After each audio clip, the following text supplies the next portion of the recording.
สบายดีพ่อแม่พี่น้องตอนแรงๆเบิ่งทุกคนเอ้ยเพื่อได้ยูโคเพื่อยูโคเป็ดได้นะตองน้ำป่า3เธอตอง ยังไม่ได้3เธอตองน้ำป่าอะไรทุกคนเอ้ย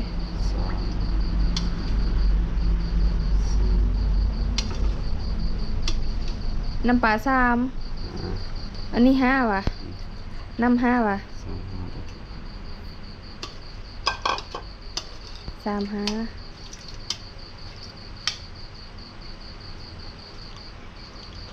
ตอนมันขมันกาม กับเอาตัวมือเป็นไรอยู่เป็นไรโตวางไข่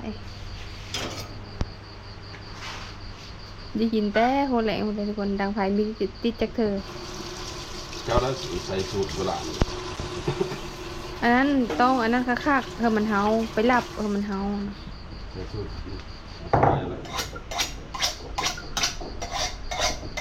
เห็นตองน้ำป่า2 ลบ 3 ลบทุกคนเอ้ยชุดก่อนนี่กะเอ็ดกะเกือบกินที่แซ่บแต่ว่าเกือบรับแต่กลับมาได้ค่ะทุกคนอันนี้ก็ลองเบิ่งอีกทุกคนชุดนี้นะไม่กล้าปิ๊บห้าแนวเกิดแล้วพอกะเอาโกยมันได้ยินฟองน้ำป่า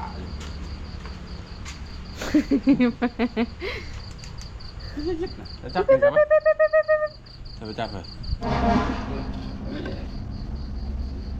เรียบร้อยเบาไทยวะเมื่อกี้นี่นะเพื่อนหวานน้ำฮ้อนมันมีฮ้อนทุกคนเลยเจ้าไทยบอกว่าลองโหล ลองโหลเจ้าเบิ่งก่อนว่าอ่ะเป็นเพื่อจุ่มซื่อไหนรู้จักว่ามันฮ้อนมันก็ล้นเลยเพื่ออย่ามือจุ่มฮ้อนวันนี้พอบ้านเอาเป็ดเคยกินมัน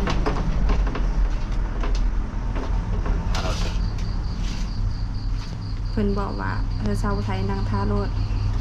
ทรงนี้ก็จะบำรุงหมีในทุกคนทรงนี้แกแทงหมีเป็นพิเศษได้เป็นได้เลยเนี่ยมีเป็นกะเอ็ดอันนั้นกินยังลายโตอยู่มีกินมื้อนี้กับมื้อไหนถ้าว่าชิปไปโตถ้าว่ามีเป็นจักโตว้าวมันก็ต้องมีตัวนึงแล้วเป็นชุดก่อนก็เป็นอยู่ทุกคนแต่กล้ามอ่อนชุดก่อนนะแต่ว่าเราเบิ่งชุดนี้อีกทุกคนชุดก่อนนะกล้ามอ่อนจะแซ่บด้วยพอเด้อตัวนี้น่ะคือว่าน้อยกว่าตัวชุดก่อนเลยน้อยกว่าชุดก่อนแต่กี้นี่เบ้าไทยเพิ่นได้จับเลยทุกคนแต่ชาวไทยบอกว่ามันอยู่นี่มาต้มน้ำฮ้อนแต่จังจับทุกคนมาต้มน้ำฮ้อนแล้วมันอิ่มแล้วเบ้าไทยเกิดแล้วกี้นะเคอหนึ่งทุกคนเบ้าไทยเกิดมันนะมันอิ่มแล้วมันไปหานอนเลยไปเคอมันไม่ได้บัดนี้นะก็เลยตัวเลยก็จับเอาแล้วบัดนี้ขั้นตอนมันเยอะแต่กี้นี่เสียเว้ยตอนแบบเป็ดมันกำลังหิวนะเอาเกิดนะเต็มแล้วแหละเบ้าไทยเพิ่นกะเป็นคนโคทุกคนเพิ่นบอกเขานั่งท้าแต่เขานั่งกินนะแต่ว่าคือว่าเขาแหละคันท้าผู้เดียวเอ็ดนะทุกคนมันก็ได้กินแต่ว่ามันได้กินซ่านะเต้าใส่กะเอ็ดซอยได้มาทั่วดินแล้วกะพักเขาก็ได้แต่สักเสริมโคสักเสริมโอเคแล้วกะหมักเพชรอันนี้จะพงนี่เขาซอยเอาข้างหม้อต้มน้ำกระดูกมันต้มแน่เลยเขาก็จะอดแน่แล้วก็จะต้มแน่ทุกคนคันเขาต้มมืดนะมันลายโพดกินมีมืดใช่ได้เขาต้องต้มใน1ต้มพอสดน้ำมาซื้อต้นคนน้อยๆวันนี้ทุกคนชุดก่อนนะคนโบราณชุดนี้คนโบไม่ลายเนาะมันบอกดูว่าลายคือเราอ่ะก่อนนี้พอโลป่วยก็แบบจุ่มน้ำเพิ่มคนนั่งมาเลยวันนั้นเจ้ายังจะเอาให้มันพดบุกก่อน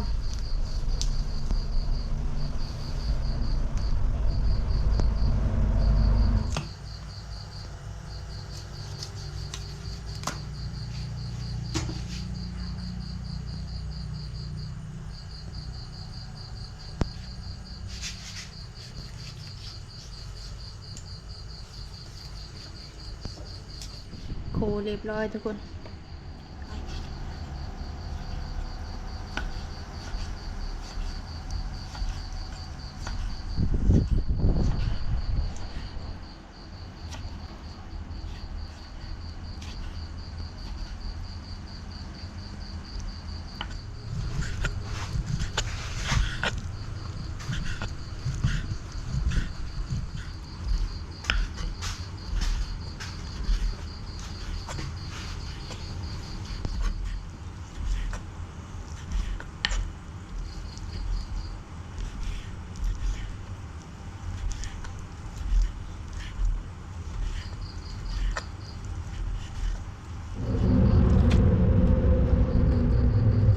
แกงแน่แกงเสร็จน้ำโคเอ็ดเลือดแปลง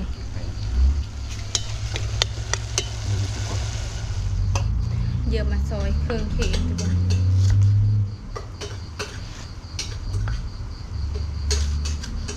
มื้อนี้กะอบแล้วก็แกงแล้วก็เลือดแปลงทุกคนไม่ได้ลาบชุดก่อนนะเอ็ดลาบกินไม่หมดสำหรับทุกคนชิได้ก็เลยมีเอ็ดเพราะว่าพวกลูกๆก็เขาไม่กินลาบนะเวลาเขาจะกินอบแล้วก็แกง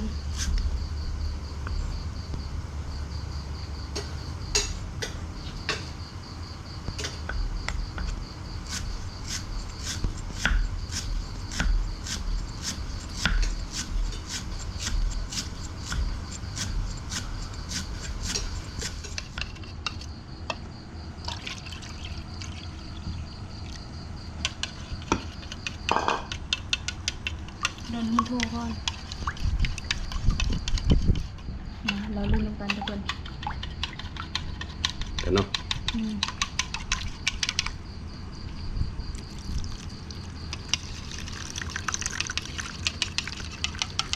จุก็ได้อันนาได้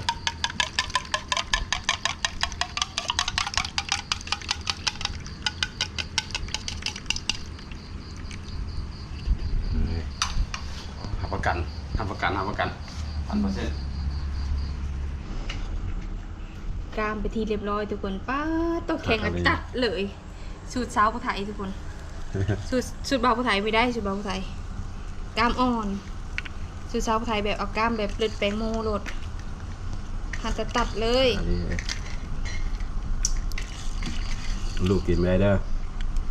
ลูกกินอบกับแกง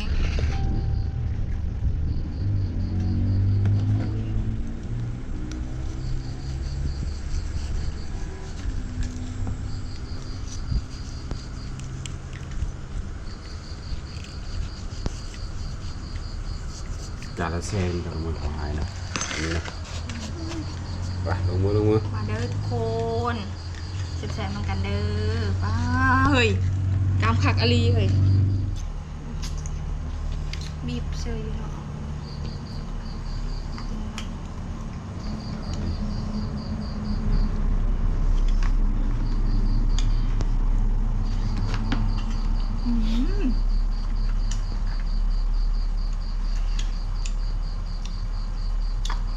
คือบงช่องกั้นยังไงวะบงเกียร์ก็มาชื่อกัน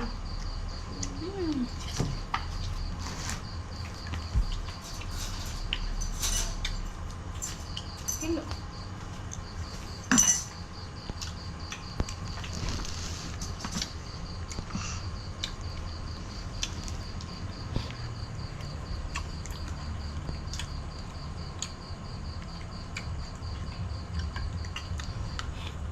เผ็ดมีขาว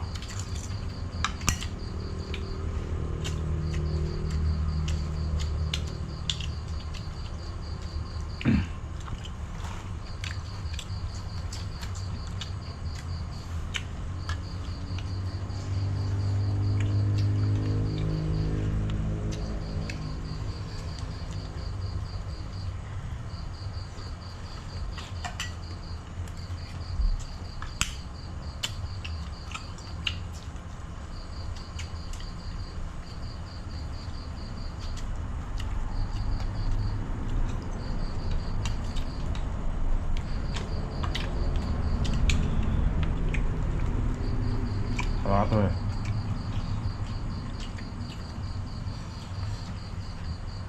ไม่เคยกินโดยแปลงกล้ามก้อนแบบนี้ก็คือไม่ได้กินแบบเร็ว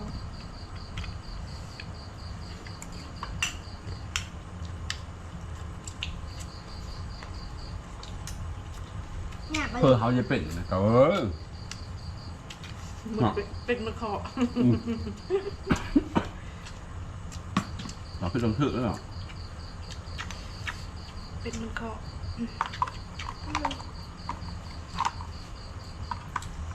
ที่ว่าไอ้กา ครับ3 นาทีกูกิน อืม ไงอ่ะกินเป็ด เก็ดไหน